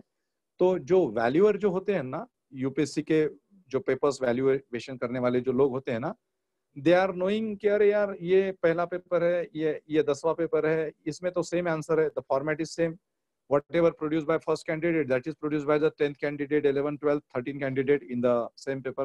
एक्स्ट्रा तो आपने कुछ लिखा नहीं है, okay, there is no extra this one. So इसमें काफी सारे स्टूडेंट्स फंस जाते हैं। मतलब ये जो कोरिलेशन वाला पार्ट जो है, या फिर रिलेवेंसी वाला जो पार्ट है, या फिर सेल्फ ओपिनियन, सेल्फ एक्सप्रेशन वाला जो पार्ट है, ये नहीं जमता है काफी लोगों को। तो पॉलिटिकल साइंस और public administration and even sociology, ये जो 3 पेपर्स है, उसकी डिमांड ये है कि जो भी कुछ थेरीज रहेंगी, जैसा थिंकर्स है, थिंकर्स की thinking and current relevance, okay, current their relevance of that thinking, that philosophy, that political theories with respect to the today's situation, okay, today's situation, वो जो है ना, वो कॉम्बिनेशन में आपको उसका आंसर लिखना है। ये नहीं कि सिर्फ आपने कुछ उनकी थेरीज पढ़ ली और फिर उसी थियरीज को आप रिप्रोड्यूस कर रहे हैं. UPSC is not expecting these things in your answer writing as far as these particular subjects are concerned. So कभी कभी ऐसा हो जाता है कि स्टूडेंट्स बोलते हैं कि अरे हमने तो बहुत अच्छा पेपर लिखा था लेकिन फिर भी मार्क्स नहीं आए. ओके, सो मार्क्स क्यों नहीं आते? क्योंकि हमारा जो एक्सपेक्टेशन होता है और उनका जो हमारा एक्सपेक्टेशन होता है कि हमने अच्छा लिखा है, उनका एक्सपेक्टेशन जो होता है उनके एक्सपेक्टेशन के हिसाब से आपका राइटिंग नहीं होता है. ठीक है. सो हिस्ट्री एक ट्रेडिशनल सब्जेक्ट है, political science, public administration, sociology ये भी ट्रेडिशनल है, लेकिन जैसे हिस्ट्री ऑप्शनल सब्जेक्ट में एक स्टोरी टेलिंग है या फिर कुछ स्पेयर्स है, जैसे सोशल स्पेयर हो गया, इकोनॉमिक हो गया, पॉलिटिकल स्पेयर हो गया, फिर आपका रिलीजियस स्पेयर हो गया. ओके, फिर थोड़ा सा साइंस एंड टेक्नोलॉजी भी रिसेंट पीरियड में पूछ रहे हैं. ओके, तो वो जो स्पेयर्स है, तो पॉलिटिकल साइंस, तो हिस्ट्री की थोड़ी सी अलग डिमांड होगी. पॉलिटिकल साइंस, पब्लिक एडमिनिस्ट्रेशन में करंट रिलेटेड टॉपिक्स काफी सारे आते हैं. मतलब स्टैटिक पार्ट एक है और दूसरा एक पार्ट है that is called as dynamic part, current oriented. ठीक है, तो ये 3 ऑप्शंस हो गए. लेकिन still political science, public administration का जनरल स्टडीज में भी कंट्रीब्यूशन है with respect to Indian constitution, with respect to international relation. Okay, तो ये 2-3 सब्जेक्ट हो गए. फिर geography as optional, you can take geography as optional, but the most important part of geography is you should have very good understanding of all concepts of geography. Geography is a conceptual paper and geography is more or related to your understanding of maps. जैसे geography subject में क्या करना होता है आपको, पूरा जो all continents of the world, you should have a proper knowledge of all continents of the world. ठीक है, सारा का सारा जो फिजिकल ज्योग्राफी है वो आपको पता होना चाहिए, सारे कॉन्टिनेंट्स का, ऑलमोस्ट सारे कॉन्टिनेंट्स का. वेजिटेशन पैटर्न है ना, अलग अलग जो जोन्स है, राइट, वो आपको पता होनी चाहिए. फिर हमारा जो ओशनोग्राफी है, क्लाइमेटोलॉजी है, okay, interior of the earth है, वो हमें पता होना चाहिए. और इसमें मैक्सिमम कंसेप्ट्स है. ठीक है, इसमें फैक्ट्स है, कंसेप्ट्स है, करंट ओरिएंटेड भी कुछ बातें आती है. जैसे फॉर एग्जांपल ह्यूमन ज्योग्राफी, मानवीय भूगोल. सो मानवीय भूगोल, if I am talking about human geography, so in human geography, human population, okay, different castes and communities, उनका percentage, okay, tribes of India, tribes of the world, ये सारी बातें आती है human geography में. तो more or it is somehow factual and somehow current oriented. ठीक है, तो ये कुछ ऐसे subjects है which are called as unique subjects for preparation of UPSC civil services examination.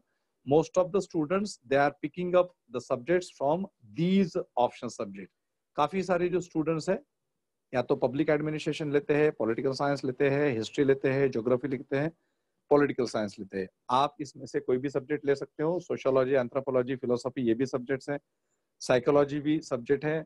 काफी सारे जो स्टूडेंट्स जो मेडिकल बैकग्राउंड से है वो कभी कभी since psychology is somehow close to them, so वो साइकोलॉजी सब्जेक्ट लेते हैं. हमारे टाइम पे क्या होता था ना कि कॉम्बिनेशन चलते थे, political science history, public administration geography, public administration psychology. काफी सारे स्टूडेंट्स पब्लिक एडमिनिस्ट्रेशन का सिलेबस देखते थे. तो कंपैरेटिवली अगर आप सिलेबस देखोगे, okay, with respect two pages, तो पब्लिक एडमिनिस्ट्रेशन का सिलेबस छोटा दिखता है.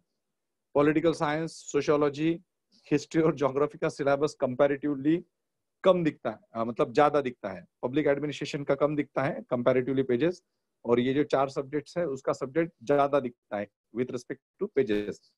लेकिन वो ऑन पेजेस कम दिखने से वो सिलेबस कम नहीं होता, क्योंकि उसमें काफी सारी चीजें छुपी हुई होती है.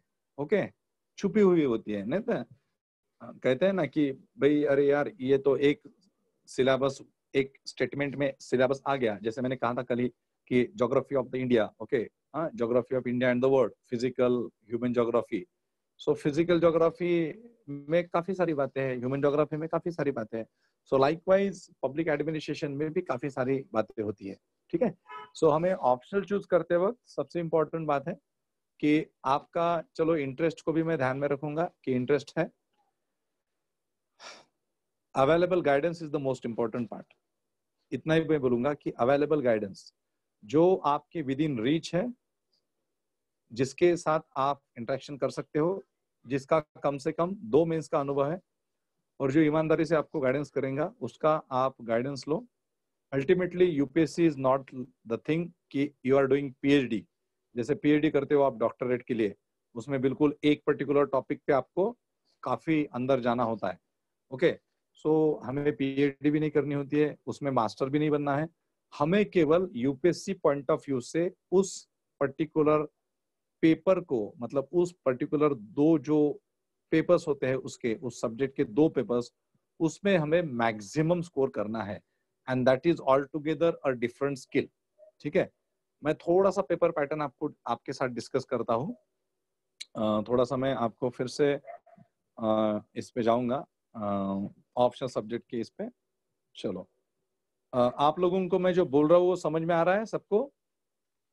Yes sir. समझते हैं ना? Okay, if anybody is getting problem so please let me know. Okay, I can answer. So ये देखो, अभी जैसे ऑप्शनल सब्जेक्ट, ओके, इसका फर्स्ट पेपर और सेकंड पेपर, फर्स्ट और सेकंड को हम दोनों को डिस्कस करेंगे। 250 मार्क्स इसमें, 250 मार्क्स इसमें आपको। अभी मैंने क्या किया कि इसको हम सेक्शंस में डिवाइड करते हैं, सेक्शन ए और सेक्शन बी। ठीक है, दोनों को, हाँ दोनों को। अभी ये सेक्शन ए में ना एक क्वेश्चन है, 1, 2, 3 और 4। ठीक है, अभी मैं इसको थोड़ा सा नीचे लेता हूँ। ये है, दिस इज सेक्शन बी। यहाँ पे भी 1, 2, 3, 4। ठीक है, ओके। अभी ये क्या हो गया कि ये basically this is, I should write this 5, 6, 7, 8। okay, now see, this is compulsory and this is compulsory. Section A में first question is compulsory, section B में 5th क्वेश्चन इज कंपलसरी। अभी आपको टोटल 8 क्वेश्चंस हो गए। Out of 8 questions आपने एक question नहीं लिखा, दूसरा क्वेश्चन नहीं लिखा, इसमें से आप अभी 2 लिखो, तो यहाँ के क्वेश्चंस कितने हो जाएंगे? 3। इसमें से फिर आपको एक एडिशनली लिखना होगा, तो यहाँ के क्वेश्चंस कितने हो गए? 2। तो टोटल क्वेश्चंस कितने हो गए? मतलब 1 + 2, ओके, और ये 5 + 1, मतलब ये हो गया आपके 2। तो टोटल क्वेश्चंस कितने हो गए? ये यहाँ पे 3 और ये यहाँ पे 2, मतलब टोटल क्वेश्चंस हो गए आपके 5। अभी आप उल्टा भी कर सकते हो, यहाँ पे आप एक क्वेश्चन ये लिख लिया आपने कंपलसरी, यहाँ पे आप एक करो, ओके, तो ये कितने हो गए इस सेक्शन में? 2 क्वेश्चन, ओके। आप यहाँ पे 2 क्वेश्चंस लिखो, ओके, तो यहाँ पे कितने क्वेश्चंस हो गए आपके? 3। टोटल क्वेश्चंस कितने होने चाहिए आपके दोनों सेक्शन मिला के? 5। समझ में आ रहा है मैं क्या बोल रहा हूँ? Are you getting me? Yes sir. Hello, anybody is having problem with respect to this particular part? There are 2 sections, okay, there are 2 sections in each paper. In every paper there are 2 sections, section A, section B. So यहाँ पे आपका first question is compulsory in A section, 5th question is compulsory in B section. Whatever the question, you can write answer of more 1 or 2 question from this section, or you can write answer of more 1 or 2 question from section B. Total आपके दोनों section मिला के कितने sections, कितने आपने answers, कितने questions के answer लिखने चाहिए? 5 क्वेश्चंस के, ओके। अभी दूसरा मैं आपको थोड़ा सा बता देता हूँ ये देखो, अभी ये जो सारे क्वेश्चंस है, ये क्वेश्चंस सेम मार्क्स कैरी करते हैं। यहाँ पे आपको 50 मार्क्स है, every question carries 50 marks. So total कितना हो गया? 50 × 5, 250। लेकिन ये इतना इजी नहीं होता, जैसे अभी एग्जांपल दूंगा आपको। जैसे ये 6 क्वेश्चन है, 6 क्वेश्चन फॉर एग्जांपल, ये 6 क्वेश्चन केवल 50 मार्क्स के लिए अकेला नहीं आता है, अकेला, okay. It is not a individual question for 50 marks, right. इसमें इसका डिवीजन A या B हो सकता है, या फिर C भी हो सकता है। मतलब ए पूछेंगे 20 मार्क्स के लिए, बी पूछेंगे 20 मार्क्स के लिए और सी पूछेंगे 10 मार्क्स के लिए। ओके, कभी कभी क्या पूछेंगे वो, यहाँ पे वो 30 करेंगे। ओके, एक क्वेश्चन आएगा आपको 30 के लिए, दूसरा क्वेश्चन आएगा 20 के लिए। कभी कभी आपको 25 और 25। Getting my point? समझ में आ रहा है? Yes sir. Yes sir. Okay, म्हणजे काय होता है कि मीन्स व्हाट इज हैपनिंग कि that 50 marks question they are not asking individually और independently, they are asking you sub questions. Okay, they are asking you sub questions in these particular question. Okay, so ultimately it is not like that कि exactly you are writing answers of 5 questions, you are writing answers to 10, 12 or 15 questions. Okay, so और ये जो activity है ये आपको 3 घंटे में करनी होती है, 3 घंटे में, ठीक है? हाँ, 3 घंटे में करनी होती है। सो ये आपका ऑप्शनल का हो गया, ऑप्शनल का। और जनरल स्टडीज जो है, तो जनरल स्टडीज में तो मैंने आपको बताया था कि 20 to 25 क्वेश्चंस होते हैं, ठीक है? तो anyway, if you want to score maximum marks in your optional subject, so guidance, mentorship, contribution in the general studies subject, उस पर्टिकुलर ऑप्शनल का जनरल स्टडीज में कंट्रीब्यूशन होना चाहिए। फॉर एग्जांपल लीजिए, साइकोलॉजी आपने ऑप्शन ले लिया, साइकोलॉजी का कंट्रीब्यूशन जनरल स्टडीज में, प्रीलिम्स में और मेंस में क्या है बताइए? There is no contribution of psychology paper in prelims examination and mains examination general studies paper. आपने अगर फिलोसॉफी सब्जेक्ट ले लिया तो philosophy is having some contribution with respect to understanding of Buddhism and Jainism, with respect to understanding of culture, with respect to understanding of religion also. Okay, तो वहां पे philosophy का थोड़ा सा मतलब हिस्ट्री और कल्चर में कंट्रीब्यूशन आ जाता है। अगर आपने आपका बैकग्राउंड है बीएससी बॉटनी एंड या फिर बीएससी बायोलॉजी है और फिर आपने उसी से रिलेटेड एक सब्जेक्ट ले लिया और आपने क्या किया है कि यू आर जस्ट बीएससी, आप सिर्फ बीएससी हो। ओके, और आपने, क्योंकि ऐसे भी काफी केसेस आते हैं मेरे पास, सो बोलते हैं कि सर मेरा तो बीएससी हुआ है बायोलॉजी में, तो मैं तो वही सब्जेक्ट लूंगी, ठीक है? या फिर मेरा तो अभी बी इंजीनियरिंग हुआ है इलेक्ट्रिकल में, मैं तो अभी का पास आउट हूँ। या फिर कुछ तो ऐसे लोग आते हैं काफी सारे कि दे आर सेइंग दैट कि I am a BCom graduate, so ये तो सारा सिलेबस हमारे कॉमर्स में हो गया है, मतलब बीकॉम में तो ये सारा हमारा हो गया है कॉमर्स से रिलेटेड वगैरह। या फिर कुछ ऐसे स्टूडेंट्स रहते हैं कि जिन्होंने किसी मतलब ऐसे ही किसी कॉलेज से या फिर डिस्टेंस एजुकेशन से एमबीए वगैरह किया होता है, वो बोलता है कि मैं तो सर मैनेजमेंट ले लूंगा बिकॉज ये तो हमारा ग्रेजुएशन में हो चुका है। अरे ग्रेजुएशन में आपने जो पढ़ाई की है उसकी लेवल क्या थी? ओके, आपने किस लेवल पे पढ़ाई की थी और किस लेवल की पढ़ाई यूपीएससी को चाहिए, ये तो बात समझनी जरूरी है ना।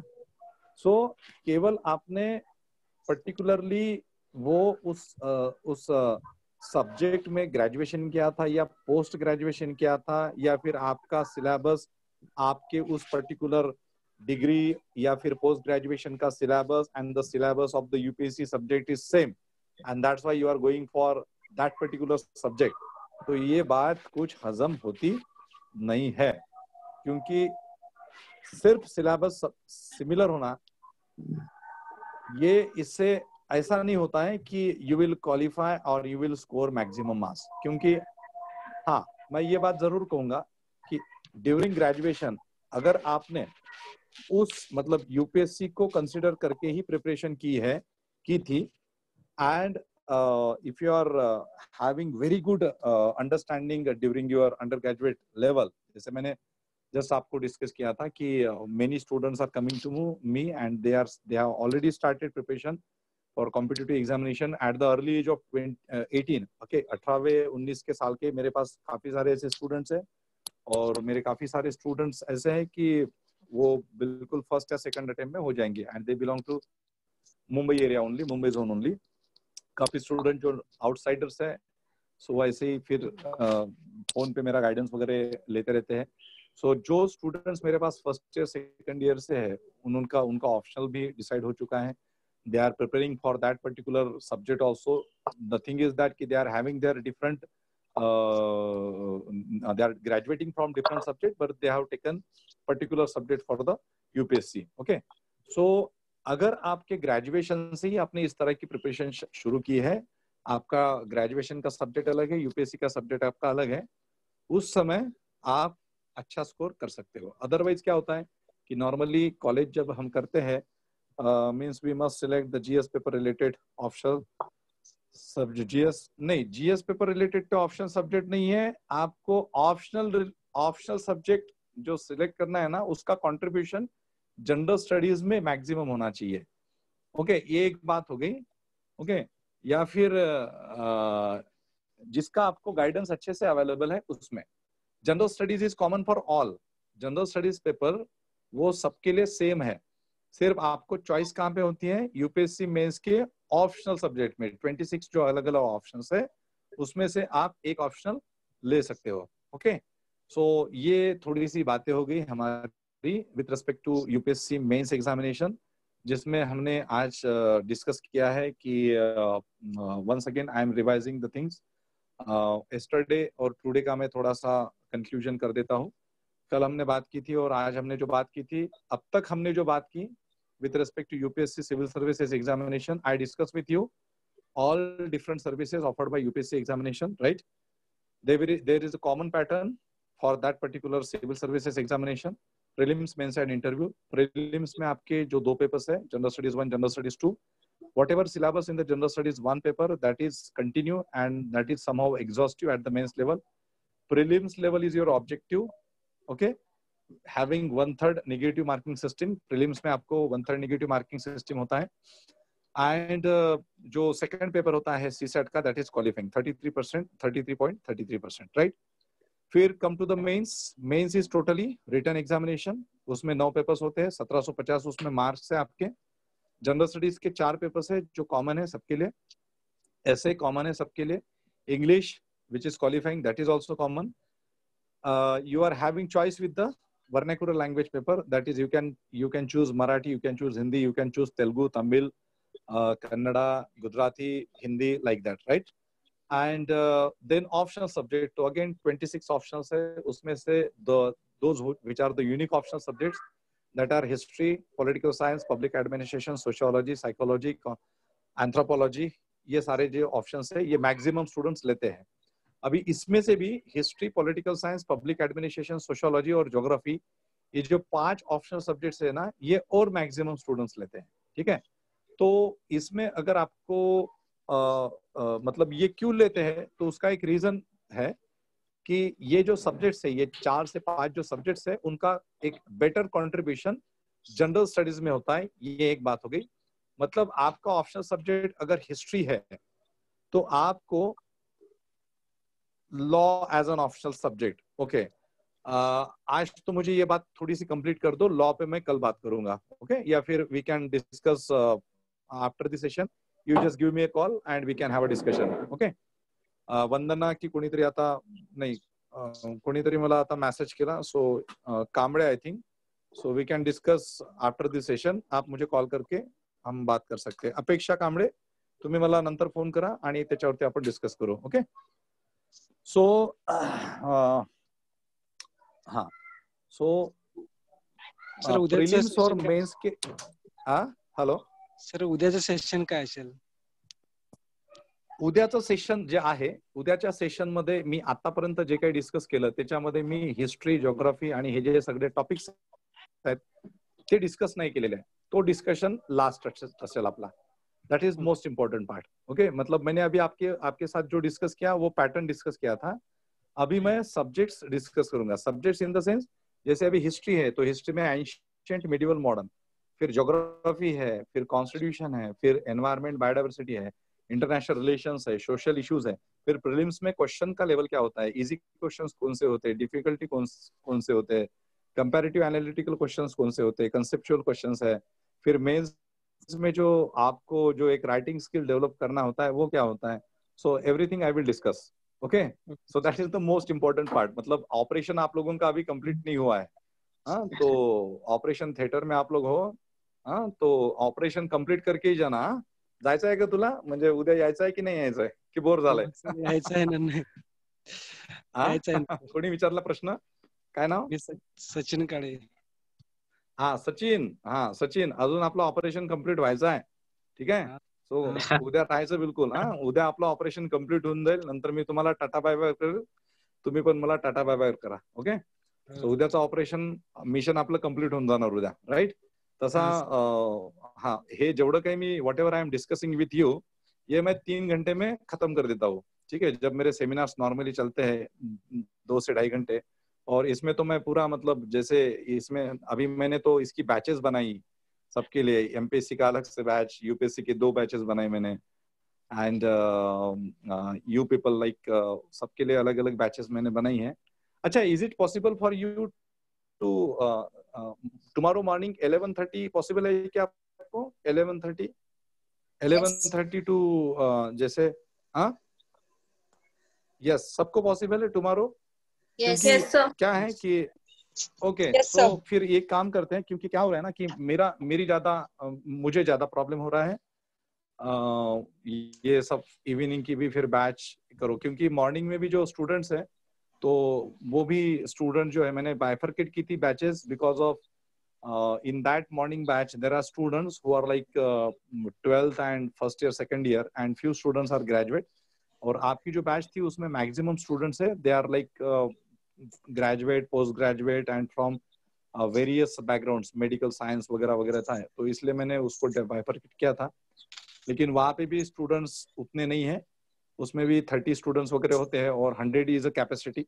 सो मॉर्निंग में अगर मैं सबका साथ में लूँ तो दैट वुड बी बेटर. फिर इवनिंग में मैं फ्री हो जाऊंगा. चलेगा? Morning Yes. पकड़ना. Yes sir. नो वाला Yes, कोई नहीं sir. ना? नो वाला कोई नहीं ना? वैसे भी लॉकडाउन में तो आप लोग घर पे ही होंगे सब लोग. सर मेरा वर्क फ्रॉम होम है सर फुल टाइम. अच्छा, किसका नाम बताइए? सतीश अडगल. हा सतीश, तर तुम्ही थोडासा ऍडजस्ट करून घ्या वर्क फ्रॉम होम. थोडासा 1:30 वाजता नंतर वर्क करा ना, चालेल? ओके सर, बघून घे.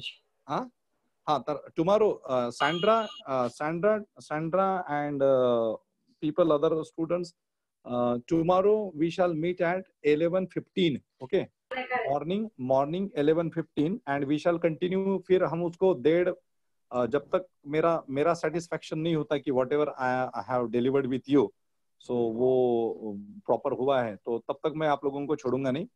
तो कल मैं फिनिश कर दूंगा. लेकिन सो वी कैन कंटिन्यू. अभी थोड़ा सा और 5 मिनट्स चलेगा, 5-10 मिनट्स चलेगा आज का session. Yes sir, yes sir. Yes हाँ, Yes, आपको कोई प्रॉब्लम नहीं ना? कहीं किसी को जाना नहीं है घूमने वगैरह के लिए? नहीं. ओके. नहीं. तो हाँ, तो अभी कल जो हम बात करने वाले हैं that is related to first section जो हमारा रहेगा, it would be history. So history में specifically there are 3 section in history. One is ancient history, medieval history, and then there is modern history. So इसमें फिर specifically क्या है, what is the content of history. Prelims में questions किस तरह से आते हैं, मेंस में क्वेश्चंस किस तरह से आते हैं. फिर हमारा जो दूसरा सेक्शन है Indian constitution, okay, biodiversity, environment, Indian economy वगैरह वगैरह. ओके, फिर मेंस में जो international relation, social issues, world history, वो काफी सारा है उसमें.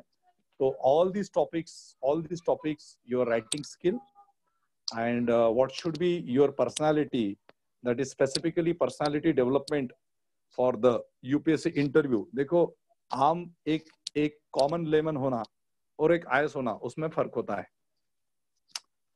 हाँ, एग्री करते हो इस बात को? एक कॉमन लेमन होना और एक आईएएस बनना या आईएएस होना, या फिर उसका एक ओरिएंटेशन होना, उसका एक अप्रोच होना. होते तो सब लोग कॉमन व्यक्ति होते हैं सब लोग, लेकिन एक जो एडमिनिस्ट्रेशन के लिए जो पर्सनालिटी चाहिए होती है ना, that is different. Okay, that is different. So वो पर्सनालिटी क्या होनी चाहिए, उसके बारे में भी मैं आपसे कल बात करूंगा. ठीक है? तो see you all tomorrow. And yes. I am thinking that कि मुझे लगता है कि मैं whatever sessions I have covered yesterday and today, so that are somehow little bit or somehow that are helpful for your this career through UPSC. तो मुझे लगता है कि ये थोड़ा सा कंट्रीब्यूट करेगा आपके सारे इस प्रोग्राम में और आपके करियर में. And I am also expecting कि since I am doing this thing as a mission. So you must take benefits out of it. You must work hard. You continue your passion for this competitive examination. Okay. Ethics preparation कल. Yes, tomorrow I will discuss all the things tomorrow. म्हणून मी काय म्हटलं ना की 11:15 जर आपण start झालं ना, सो 11:15 से लेके 11:15 से लेके फिर मैं 2 बजे तक आपके साथ बैठ सकता हूँ, कोई प्रॉब्लम नहीं. लेकिन आप लोग ना नाश्ता एकदम हेवी करके आ जाना. हाँ, क्योंकि 2 बजे तक नहीं तो 1:30 बजे 1:15 बजे फिर आप ऐसे वैसे करते रहोगे, सो दैट थोड़ा सा वो डिफिकल्ट हो जाएगा. So tomorrow our lecture will be for more than 2 hours. 2 घंटे का नहीं रहेगा, वो ज्यादा टाइम रहेगा, 2.5 घंटे भी चल सकता है. But by 2 PM I will finish my lecture. Okay. And the most important thing, आप में से काफी सारे जो स्टूडेंट्स हैं उन्होंने